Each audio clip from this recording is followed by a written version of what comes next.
Okay, this is my gauntlet. Let's see. There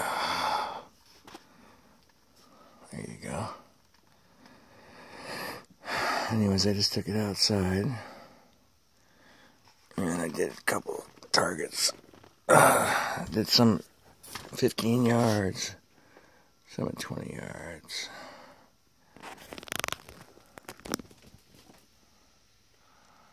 You can see it's up there. So that's the laser. I have it mounted to the top of the gauntlet. I have a flashlight on the right side of the gauntlet.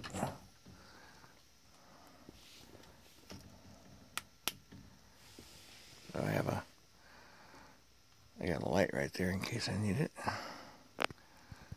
So, and they go together. Pretty cool. And I have the gauntlet sighted in for 25 yards. Targets were at 15 and 20, and I'll show you those.